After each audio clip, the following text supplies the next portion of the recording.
L'âme peut être passive, mais ce n'est là qu'une autre forme de la vie de l'âme. Il y a la faible passivité de l'âme qui permet à Satan de jouer simplement et facilement avec ceux qui sont en cause, ou qui signifie que, puisqu'ils sont entièrement négatifs, ils n'ont aucune valeur et que tôt ou tard il pourra les dépouiller de leur simple état de confiance en leur donnant un complexe d'infériorité.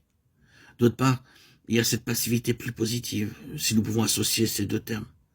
C'est celle qui rend délibérément la pensée et la volonté négative de sorte qu'un état de médium se crée. Il n'est pas nécessaire de dire quels en seront les résultats dans le sens de la séduction. Lorsque tout est dit au sujet du danger de la vie de l'âme comme telle, il nous faut reconnaître que la fin en est la mort. Elle fait du mal dans la pensée, dans les nerfs, dans la vie spirituelle, dans l'œuvre de Dieu. Une expérience spirituelle contrefaite, lorsqu'elle a passé ou qu'elle a été retirée par Satan ou qu'elle a été dévoilée, pourra avoir comme résultat une obscurité noire dans le désespoir du péché impardonnable, du péché contre le Saint-Esprit. Les coups de maître de Satan dans toute son œuvre de séduction. Car ici même, l'efficacité entière du sang de Christ n'a plus sa vertu pour la foi de ceux qui sont en cause. Combien il est donc nécessaire que la croix ait accompli son œuvre en ce qui nous concerne nous-mêmes, comme en ce qui concerne nos péchés d'autrefois. Quel principe sublime est représenté dans les paroles de Paul. J'ai été crucifié avec Christ, ce n'est plus moi qui vis. Galates 2:20. On peut penser que la force de caractère est une chose excellente et digne de louange. Mais il faut la reconnaître comme quelque chose d'infiniment dangereux.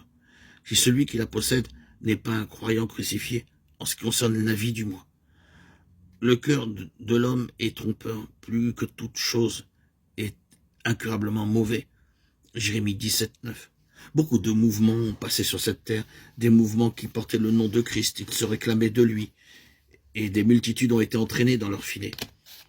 Il y a des conversions et des expériences, il y a des traits spirituels attachés à elles, mais elles sont psychiques dans leur fondation, des personnalités psychiques qui possèdent des expériences et des pouvoirs psychiques, une influence personnelle anormale et dangereuse se dissimule derrière elles.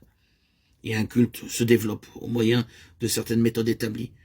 Ces méthodes ou ces tactiques de l'âme sont employées pour cultiver l'expression de l'âme sous certaines formes. Cela peut être une forme religieuse de psychothérapie ou de psychanalyse, et cela crée des effets remarquables chez ceux qui y répondent. La preuve infaillible de toutes ces choses se trouve dans la place qu'elle donne à cet aspect fondamental de la croix de Christ, qui met entièrement de côté l'homme par nature et ne lui laisse aucune place, c'est-à-dire la mort de l'homme, et non seulement la rémission de ses péchés. Appliquons cette vérité dans de tels mouvements, et ils s'effondreront et cesseront d'être populaires. C'est une question de très grande importance que de pouvoir faire la distinction entre ce que nous venons de mentionner et l'intelligence spirituelle.